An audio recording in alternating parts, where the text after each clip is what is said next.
Welcome to our third unit in Calculus AB. This unit is going to talk about more differentiation. We're going to be able to take derivative of composite functions, implicit functions, and inverse functions in this unit. And we're going to start today with topic 3.1, which is called the chain rule, which is a very important rule when taking derivatives. It's something that's used very often. The learning objective for today is to be able to calculate derivatives of compositions of differentiable functions. All right, so we're going to start here by introducing this new technique to show you types of functions that do require it and which don't require it. Okay, the table below here takes a look at a couple that do and a couple that don't need the chain rule. All right, so let's first take a look at ones we've been doing already without the chain rule. So you can see we just have normal quadratic, a sine function, a line, an x plus tangent x, which we can use by the sum and difference rules, and then sine x over x plus 3, we can use the quotient rule on that.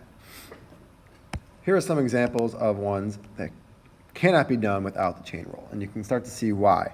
All right, so for the first one, we have an x squared plus 1 inside of a root function, and then a 6x squared inside of a sine, and a 3x plus 2 inside of a fifth power, and then an x cubed inside of a tangent, and then a 2x inside of a sine, and a whole 5x cubed plus 4 inside of a cube.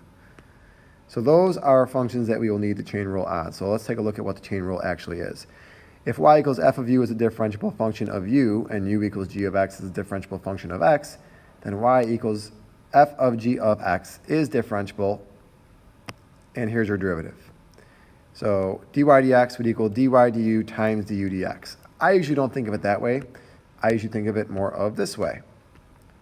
If we have f of g of x, so g of x is inside of f, we take the derivative of f with g still inside, and then multiply it by the derivative of the inside. So before we actually do some derivatives here, let's take a look at what this looks like. Okay, you can think of the inner function as being a bubble gum inside of a blow pop, and the outer function as being the candy shell around the bubble gum. All right, we're going to take a look at a couple of these. We're going to rewrite, and we're going to figure out what part is what. So for the first one, I'm going to rewrite this as y equals x plus 1 to the negative 1. All right, because this is the same thing as being 1 over x plus 1 to the first. So the x plus 1 is your inside function, and your u to the negative 1 would be the candy shell. For b, to rewrite that, we're simply going to put parentheses around the 2x. And the 2x is your inside function, and that is inside the function sine of u.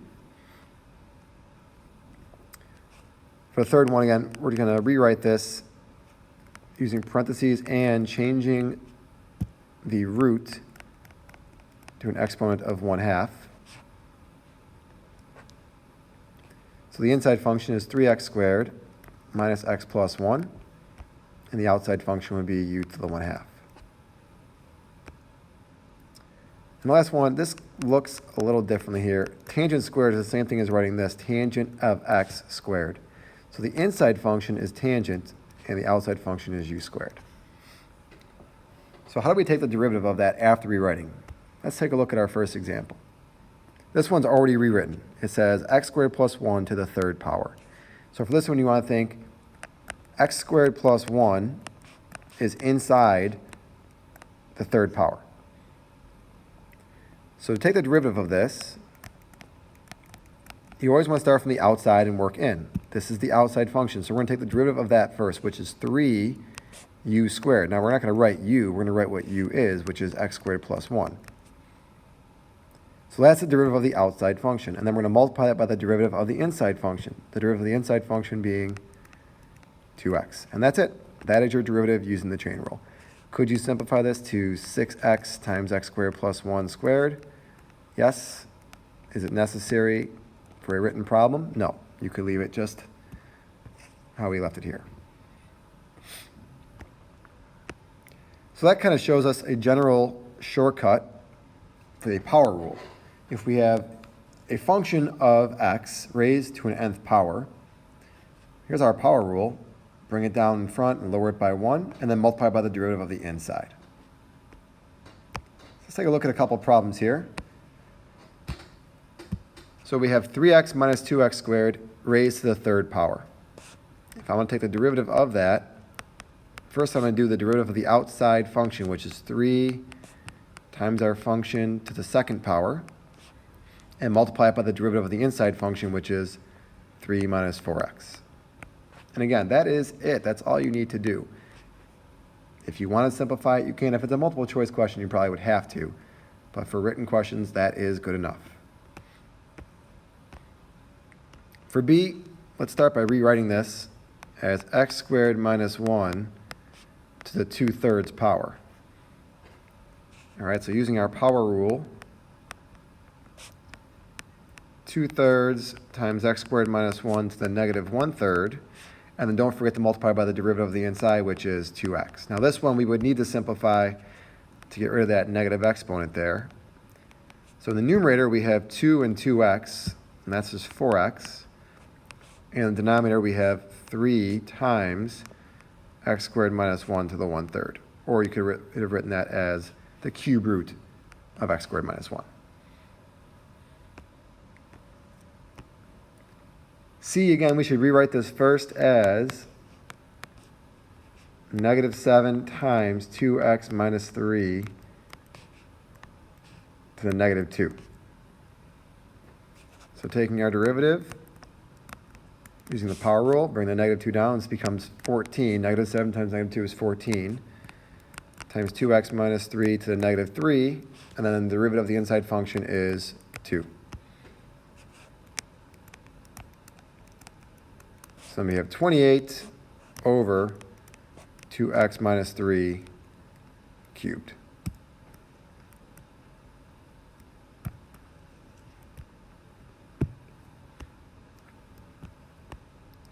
Of course, it's not always as easy as just using the power rule.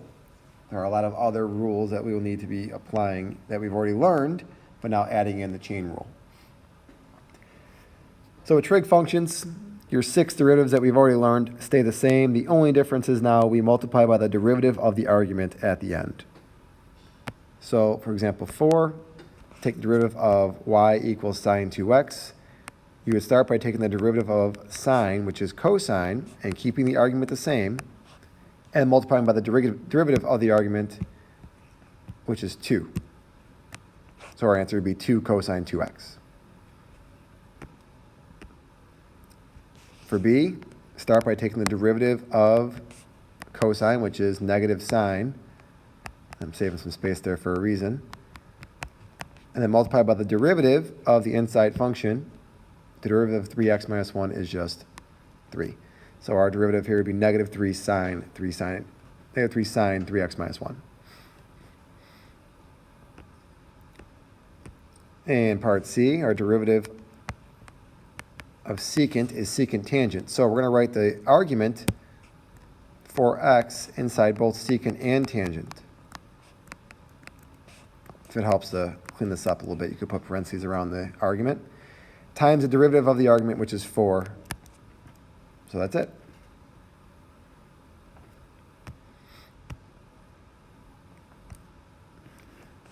We've also learned logarithmic and exponential functions. Let's recall from last chapter, the derivative of the natural log of x is just 1 over x. The derivative of the natural log of u, however, will be 1 over u, and then times the derivative of the inside function. Here's a couple of rules from some properties from Algebra 2 that you learned. The natural log of 1 is 0, and also the natural log of e is 1. That's something else you should probably know. The natural log of a to the n, you could bring the n out in front, so it's n ln a. If we have two things multiplying inside the argument, you can split up the logs into 2 addition logs. If we have 2 expressions dividing inside the argument, you can split it up into 2 subtracting logs. So let's start with the basic one here. We have 2x inside of the log function. So our derivative would be 1 over the inside function times the derivative of the inside function, which is 1 over 2x times 2, or 2 over 2x, or just 1 over x. For b, we have 1 over x squared plus 1 times the derivative of the inside function, so times 2x. Or you could also move that 2x to the numerator, like that. Now C, this one is a product rule, so we're going to have to use the product rule and the chain rule here. So the product rule, remember, is the first function, which is x, times the derivative of the second function. This is the second function here. We're going to take the derivative of that, and that is a chain rule. So the chain rule says the derivative of the inside function, which is 1 over sine, the derivative of the outside function, which is 1 over sine, times the derivative of the inside function, the derivative of sine being cosine, plus the second function, which is natural log of sine of x, times the derivative of the first function, which is just 1. Okay, we could clean that up a little bit. So cosine over sine, remember that's just cotangent. And then we don't need to write the times 1 at the end here. So that would be our final answer for this one.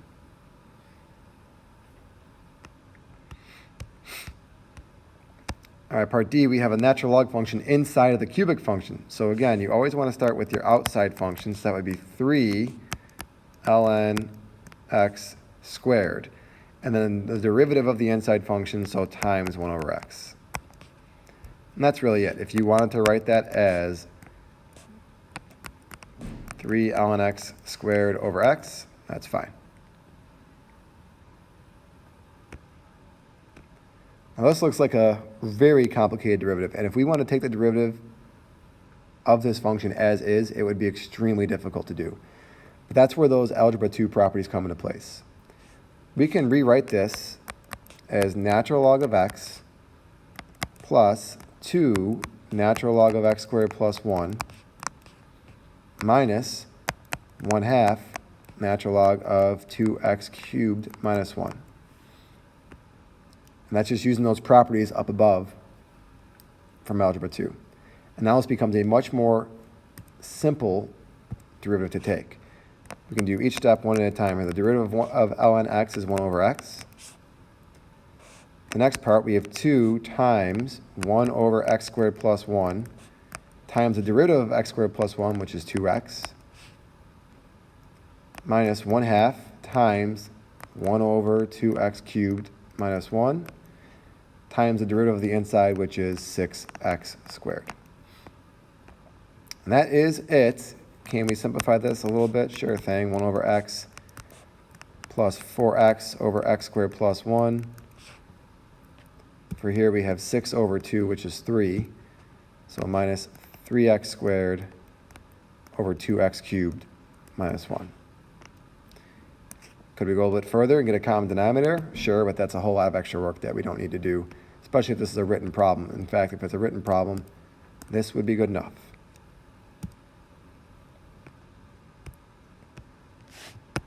All right, also remember from last chapter, the derivative of e to the x is e to the x. If x is more than just x, so it's a function u of x, we take the e to the u, copy it down, and then multiply it by the derivative of the exponent. So take a look at this one here. If I want to find the derivative of that, basically what you're going to do is you're going to copy down the original problem and then multiply it by the derivative of the exponent. And that's it. That is your derivative. Same thing here for b. Now for b, it'd be a good idea to rewrite this first as e to the x to the negative 1. So now our derivative would be e to the x to the negative 1 times the derivative of x to the negative 1, which is negative 1x to the negative 2. So rewriting this, our final answer would be negative e to the 1 over x squared.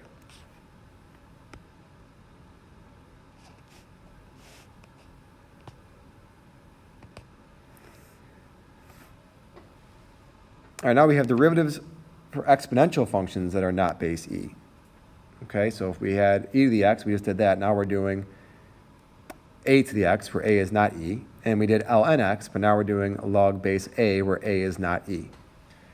All right, so these rules we haven't really talked about before, but the derivative of a to the x would be natural log of a times a to the x, and the derivative of the log base a of x would be 1 over ln a of x.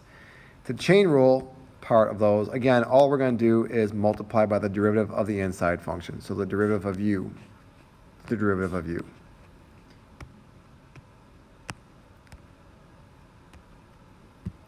So our first one, we have y prime equals, the derivative of 2 to the x would be ln 2 times 2 to the x. And that's it. We don't need to do any chain rule because the derivative of x is just 1. Now for b, we take one further step here. So that'd be ln 2 times 2 to the 3x times the derivative of the argument there, times the derivative of the exponent, which is 3. And you can just leave it like that. That's fine. And c here, log base 10 of cosine of x. So it's going to be y prime equals 1 over ln of 10 times 1 over u, which is cosine of x, times the derivative of that, which is negative sine of x. And if you want to simplify this, you have negative sine over cosine is tangent over ln 10.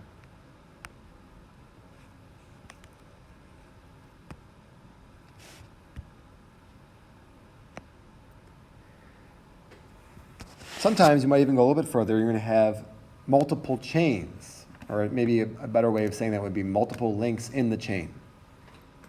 Let's take a look at example 8a. So hopefully when you look at this problem, you see 3 separate functions. You should see 3x, which is inside a sine function, which is inside a 4th power function. And it might help if you rewrote this problem like this. Sine of 3x to the 4th. So what we're going to do here is we're going to do 3 links in the chain. So you're going to have 3 parts to your derivative. Always start with your outside most function first, right? So the derivative of something to the 4th power is just going to be 4 times that something to the 3rd power. So the first part of our derivative is 4 times sine cubed of 3x. That's the derivative of this. Now we're going to do the derivative of the sine function. So the derivative of the sine function is just cosine of 3x. And then finally, the derivative of 3x is just 3. So if you wanted to clean that up, there's really not much you can do. All you can really do is multiply the 4 into 3 and make that a 12 out in front.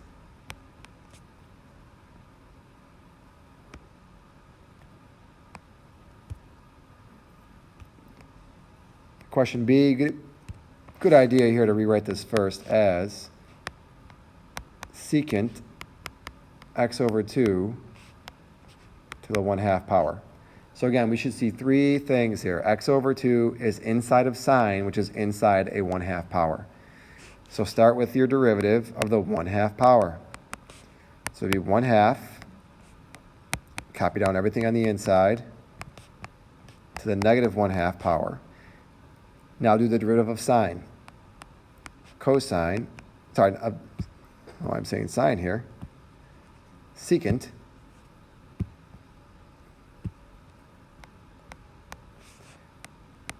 there you go. Now do the derivative of secant. The derivative of secant, remember, is secant tangent. So that'd be secant x over 2 tangent x over 2. And then finally the derivative of the insidemost function, x over 2, which is just 1/2. So let's clean this up a little bit. We have dy dx equals, on the numerator here we have secant x over 2 tangent x over 2. And the denominator we have 1/2 and 1/2, so that'd be 4th, so 4 secant x over 2 to the 1/2 power, or the root of that. And you can go one step further with that, and you can combine these two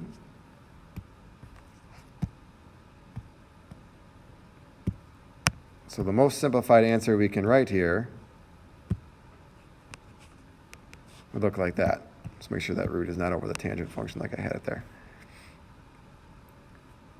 But this answer is perfectly acceptable.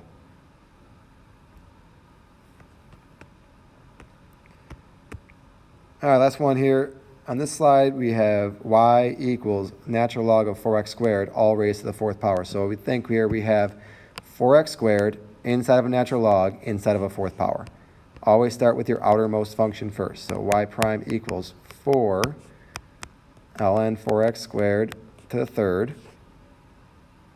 That's the derivative of the outermost function. Now the derivative of natural log. So that's going to be 1 over 4x squared. And then finally the derivative of the insidemost function, which is 8x. Okay? Clean this up. The 4 over 4 will cancel. One of these x's will cancel with this x. So I'm left with 8 ln of 4x squared cubed over x.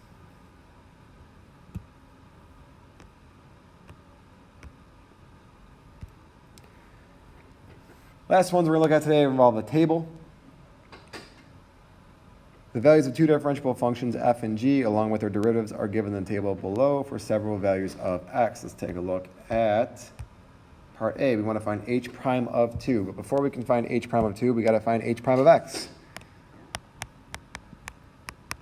So using our chain rule, derivative of the outside with the inside still intact times the derivative of the inside. That's our derivative.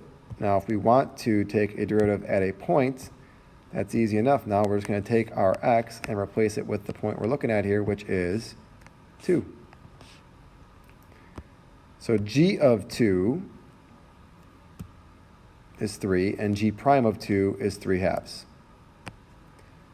So we get g of 2, which is 3, and g prime of 2, which is 3 halves.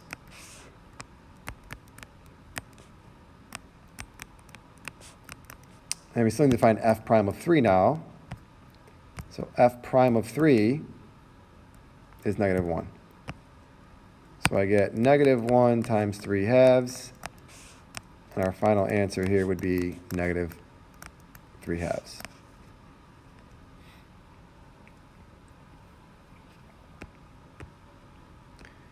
All right, and the final problem for today. Take the derivative of j. So the derivative of j prime, would be g prime of f of x times f prime of x.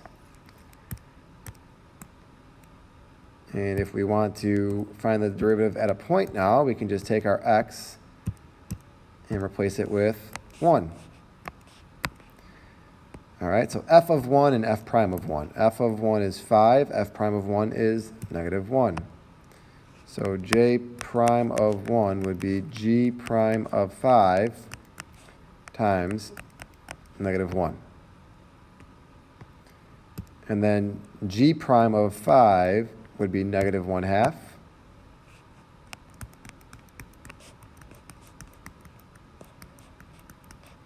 So our final answer here for j prime of 1 would be 1 half.